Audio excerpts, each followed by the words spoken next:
Good morning बच्चों। आज हम द साउंड ऑफ म्यूजिक का part second shehnai of Bismillah Khan के वैल्यू पॉइंट पढ़ेंगे। बच्चों, कभी आपका माइंड में यह बात आती होगी कि हम आफ्टर टेक्स्ट वैल्यू पॉइंट्स क्यों पढ़ते हैं। तो उसके पीछे रीज़न है कि एग्ज़ाम टाइम में जब हमें किसी लेसन को रिकैप्चुलेट करना हो, रिवाइज करना हो, तो अगर हम वैल्यू पॉइंट्स उनको ठीक से देख लेते हैं तो हमें सारा जो बातें हैं लेसन की वो सब हमें सारी याद आ जाती हैं और उनके बेस पर हम लोग जो है क्वेश्चंस को अच्छे से कर सकते हैं। तो let us start the value points of the lesson.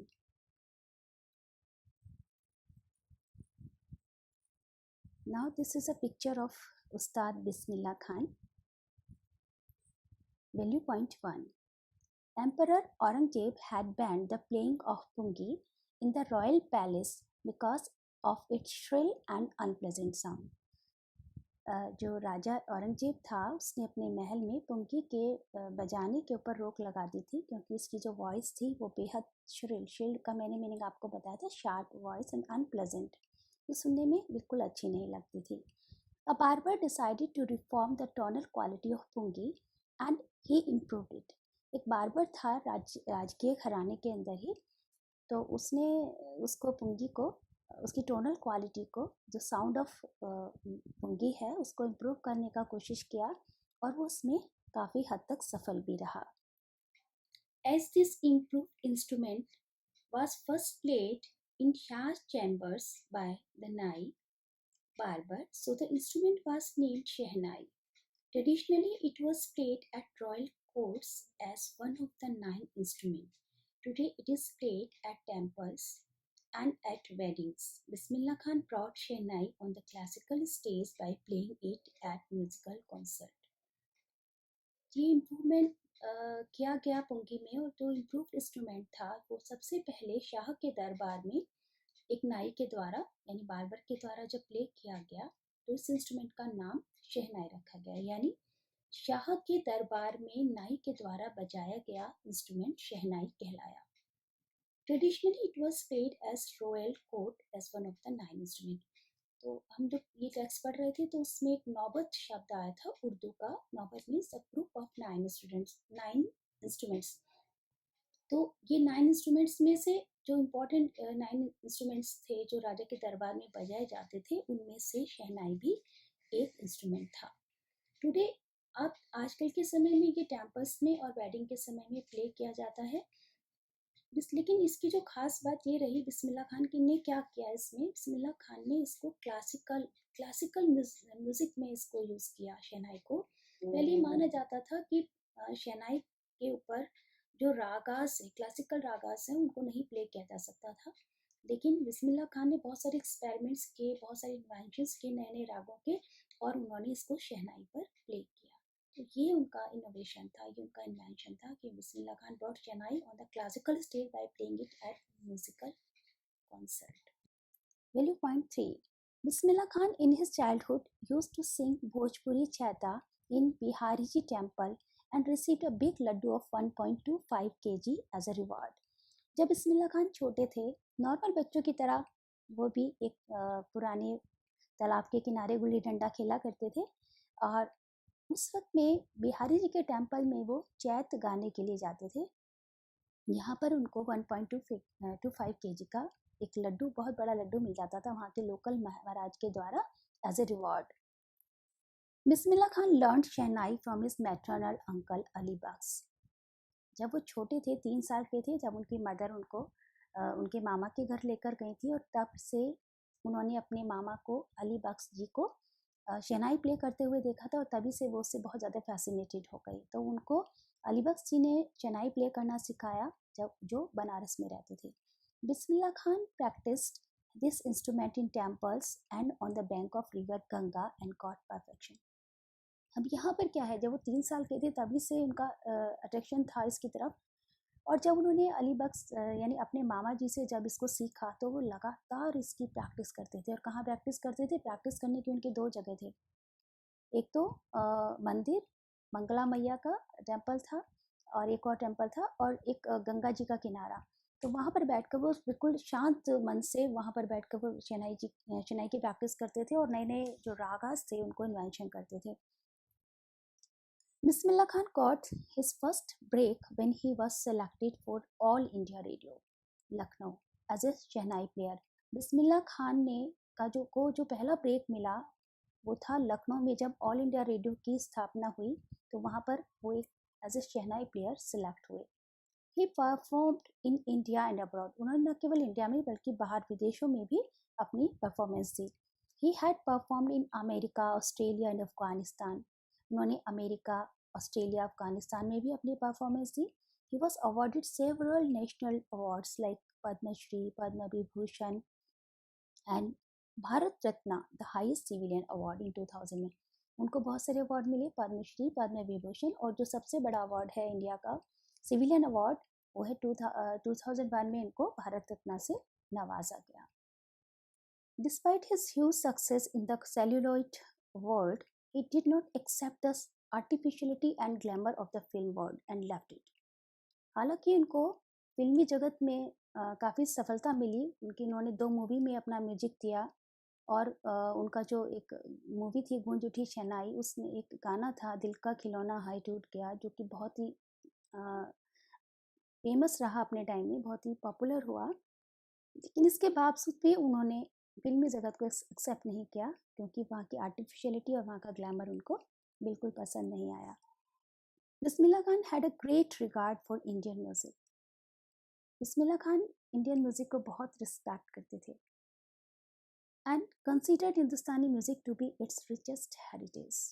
और ये मानते थे कि जो हिंदुस्तानी म्यूजिक है उसकी जो जड़ें हैं, उसकी जो कल्चर है, उसकी जो हेरिटेज है वो बहुत मजबूत है, बहुत रिच है. यानी कोई चीज़ ऐसी नहीं है जो उसमें ना हो म्यूज़िक के अंदर, हिंदुस्तानी संगीत में. He wanted that children should have a strong bond with their tradition. और वही चाहते थे कि जो हमारी रिच हेरिटेज है, जो हमारे ट्रेडिशंस हैं, उसे हमारे बच्चे जानें. इसलिए वो चाहते थे कि भारत का हर बच्चा म्यूज़िक सीखे. और इसीलिए जब उनको भारत रत्न अवार्ड दिया गया तो उनकी जो आंखें खुशी से चमक रही थी. उन्होंने एक रिक्वेस्ट की थी सभी पेरेंट्स से कि हर पेरेंट्स अपने बच्चों को म्यूज़िक ज़रूर सिखाएं. और इतना एनरिच है ये हमारा म्यूज़िक कल्चर जो है कि वेस्ट के लोग भी, क्लासिकल म्यूज़िक स्पेशली, वेस्ट के लोग भी इसको सीखना चाहते हैं, वेस्टर्न कंट्रीज़ के लोग. He had great love for his country. Bismillah Khan को अपने देश से बहुत प्यार है, बहुत ही प्यार था. A student of Bismillah Khan once offered him to had a shehnai school in USA. एक बार बिस्मिल्लाह खान के एक स्टूडेंट हैं, उन्होंने उनको कहा कि आप यूएसए में एक शहनाई स्कूल वो खोलना चाहते हैं और वो उसके हेड बन जाएं. But he refuse to do so. लेकिन उन्होंने इसका ऐसा करने से मना कर दिया. Banaras and Dumraon lived in his heart. क्योंकि बनारस और Dumraon this is the birth place of Bismillah Khan. तो बनारस और डुमराव जो थे वो उनके दिल में बसते थे. He was very rooted person.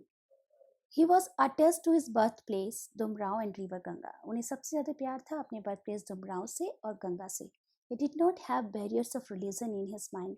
उन्हें कभी भी धर्म को लेकर उनके दिमाग में किसी भी तरह की कोई कश्मकश नहीं थी क्योंकि वो मुस्लिम थे. तो जितनी शिद्दत से मुस्लिम रिलीजन को फॉलो करते थे उतनी शिद्दत से वो विष्णु टेम्पल के अंदर भजन गाया करते थे, शहनाई बजाया करते थे. He was a true Indian. वो सचमुच एक सच्चे इंडियन थे. He was a perfect example of our rich culture. और हमारे रिच कल्चर की जो सबसे अधिक परफेक्ट है, पूर्ण जिसको हम कह सकते हैं एग्जाम्पल, जैसे कि मैंने आपको उसमें भी जिक्र किया था कि अब्दुल कलाम जी को देखते हैं और कहीं पर हम बिस्मिल्लाह खान जी को देखते हैं तो लगता है कि हाँ वास्तव में इंडिया इनके दिलों में बसता है.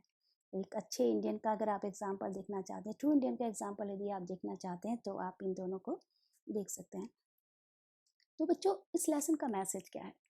अगर हम साउंड ऑफ म्यूज़िक दोनों लेसन के दोनों पार्ट्स को पढ़ें तो कुछ कॉमन बातें निकल कर आती हैं एवलिन ग्लेनी और बिस्मिल्लाह खान जी के विषय में. खास तौर पे ये एक मैसेज है कि great things never comes from comforts zone. कि हम सोचें कि आराम करें और हम बहुत सारे प्राइजेस, बहुत सारे रिवॉर्ड्स अचीव कर लें, एक अचीवमेंट हमको मिल जाए, अचीवर बन जाए हम, तो this is not possible for by this. क्योंकि कॉमन बात क्या थी दोनों में कि दोनों ने गोल फिक्स कर लिया था. एवलिन क्या बनना चाहती थी? वो एक म्यूजिशियन बनना चाहती थी, इधर ये भी शहनाई प्लेयर बनना चाहते थे। एवलिन स्पेशल नीड चाइल्ड होने के बावजूद भी उसने अपना गोल सेट कर लिया था कि वो ये सीख कर रहेगी, म्यूज़िक सीख कर रहेगी। इधर अगर हम उस्ताद बिस्मिल्लाह खान जी को देखें तो उन्होंने बचपन से में ही डिसाइड कर लिया था कि वो एक अच्छे से शहनाई प्लेयर बनेंगे। दोनों ने ही बहुत हार्ड वर्क किया, कांस्टेंट एफर्ट किए, फोकस थे दोनों अपने गोल पर और दोनों ही डेडिकेटेड थे अपने लक्ष्य के लिए। और उन्होंने जब तक उसे हासिल नहीं कर लिया तब तक वो उसे रुके नहीं, और केवल रुकना तो था ही नहीं, क्योंकि आप पूरी ज़िंदगी भर सीखते रहते हैं और सीखते रहते हैं, सिखाते रहते हैं, लगातार इनोवेशंस करते रहते हैं। तो यही चीज़, यही मैसेज है हमारे लिए कि हमें एक तो लर्न, यदि हम कुछ बनना चाहते हैं तो हमें अपना आराम तो छोड़ना पड़ेगा, हमें कांस्टेंट एफर्ट्स करने पड़ेंगे, लगातार और पूरे डेडिकेशन के साथ, फोकस माइंड के साथ हार्ड वर्क करना पड़ेगा अपने गोल पर। जब तक हमें फोकस करके चलना पड़ेगा आगे तक, जब तक कि हम उसे अचीव नहीं कर लेते। और अचीव करने के बाद भी हमें रुकना नहीं है, उसके बाद उसमें लगातार न्यू न्यू इनोवेशंस करते रहें, इन्वेंशंस करते रहें और उसे इम्प्रूव करते रहें। दुनिया में ईश्वर ने हमें जैसा भेजा है उससे बेहतर बना के हम अपने आप को दुनिया के सामने रखें। यही हम चाहते हैं, ये ईश्वर चाहता है और ये दुनिया चाहती है।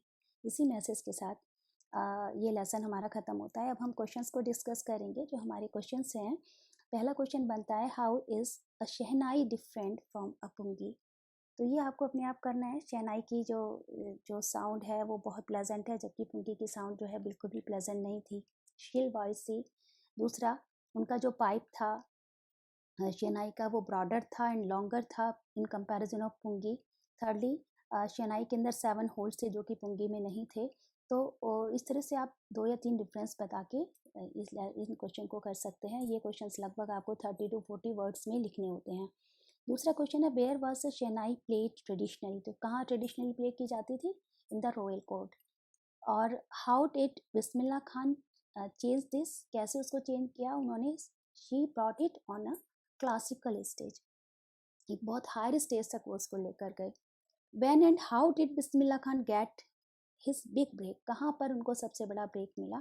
तो सबसे पहला ब्रेक उनको कहाँ मिला? जब वो ऑल इंडिया रेडियो लखनऊ में as a music shehnai player select हुए। उसके बाद उन्होंने बहुत सारी जगह कंट्री में और अब्रॉड में परफॉर्मेंस दिए, और उसके बाद उनको बहुत सारे अवार्ड मिले, और सबसे बड़ा ब्रेक तो तब मिला जब उनको भारत रत्न अवार्ड से सम्मानित किया गया। इसके बाद नेक्स्ट क्वेश्चन बनता है, why did Bismillah Khan refuse to start a shehnai school in the USA में उन्होंने शहनाई स्कूल में एज ए हेड काम करने से क्यों मना कर दिया? तो पॉइंट 8 में बताया कि because he loved his country, बहुत प्यार करते थे अपने देश को, स्पेशली डुमराव एंड गंगा। तो उन्होंने कहा कि आप अगर सारे चीज़ों को ले भी आई यूएसए में तो आप गंगा कहाँ से लाओगे, इसलिए उन्होंने मना कर दिया कि I can't live without Ganga.